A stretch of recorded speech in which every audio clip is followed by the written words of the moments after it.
नमस्कार, मैं हूं वंशिका शाहू और आप देख रहे हैं आरएनएस न्यूज।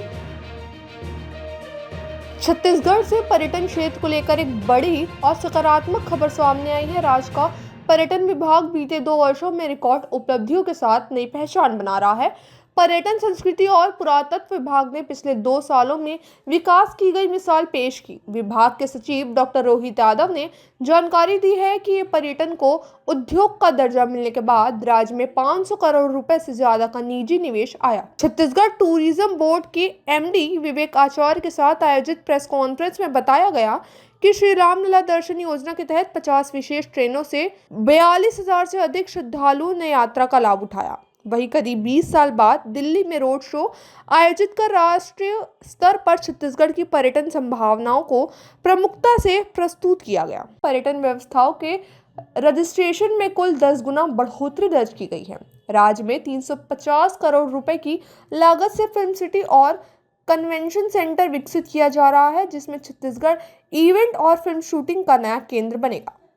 भूरमदेव कॉरिडोर के जरिए विरासत पर्यटन को बढ़ावा मिला है। वहीं माइली बगीचा सर्किट में जनजातीय क्षेत्रों में पर्यटन विस्तार की शुरुआत हुई है।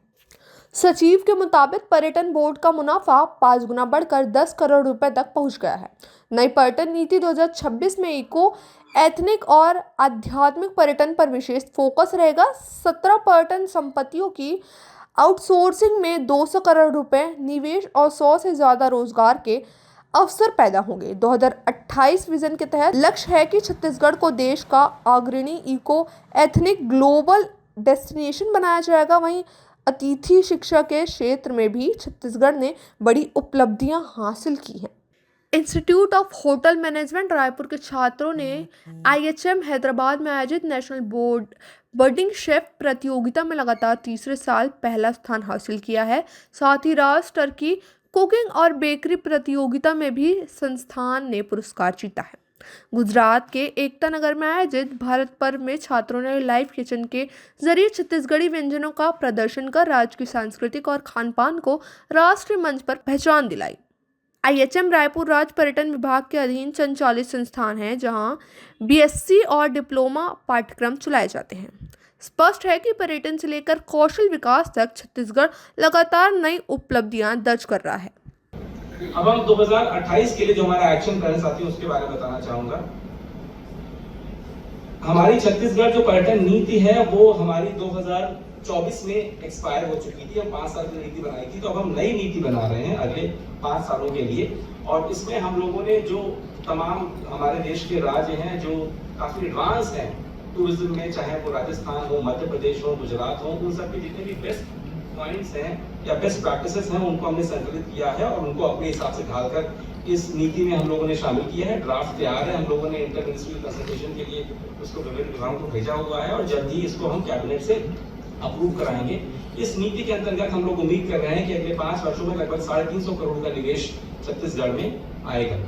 इसी के साथ हम लोगों ने कुछ अपने मोटेल्स तो लीज आउट कर दिए थे। अभी भी हमारी और 17 प्रॉपर्टी हैं जो हम लोग लीज आउट करने में इच्छुक हैं, क्योंकि हम लोग चाहते हैं कि प्रॉपर्टी सरकार ने जरूर बनाई है, लेकिन इसको चलाने वाले प्रोफेशनल प्राइवेट लोग हों जिनका हॉस्पिटैलिटी सेक्टर में अनुभव हो, वो लोग चलाएं और हम लोग को लगता है कि वो हमसे बेहतर उसको चलाएंगे। इसलिए हम लोग इन संपत्तियों को भी लीज आउट करने जा रहे हैं। इसका एक लीजिंग मॉडल भी छत्तीसगढ़ टूरिज्म बोर्ड ने तैयार कर लिया है और जल्दी इसका हम टेंडर निकालेंगे। शहरों में तो हमने आयोजन किया ही है, लेकिन देखा गया कि दिल्ली में जो हम लोगों ने 25 नवंबर 2025 में एक रोड शो किया था वो 20 साल बाद आयोजित किया गया था।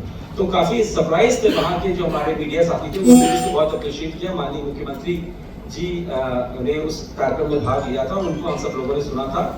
इसी प्रकार से भारत में जो अन्य विभिन्न कार्यक्रम होते हैं, साप्ते या FMITC आदि, ये विभिन्न तरह के कार्यक्रम हैं जो टूरिस्ट फोकस्ड होते हैं, उसमें भी हम लोगों ने भाग लिया। एक बहुत बड़ा अट्रैक्शन रहा होम स्टे नीति जो हम लोगों ने अभी कैबिनेट से अप्रूव कराई है, जो कि अगले 5 सालों के लिए है। इसकी अधिसूचना नवंबर 2025 में लागू हो गई है। तो अब इससे ये है कि यदि कोई भी व्यक्ति जो अपने घरों में, यदि उनके पास एग्जिस्टिंग रूम है तो ठीक है, लेकिन यदि कोई अतिरिक्त कमरा बनाकर उस कमरे को होम स्टे के तौर पर पर्यटकों को उसमें रुकाना चाहता है, जिसकी एवज में उनको किराया मिलेगा, तो उसके लिए भी पूरी पॉलिसी बन गई है। और हम जो कमरे बनाते हैं उसके लिए शासन की ओर से हम उनको सब्सिडी भी प्रदान करेंगे। यदि वो बैंक से लोन लेते हैं तो उसके इंटरेस्ट पे भी सब्सिडी प्रदान की जाएगी।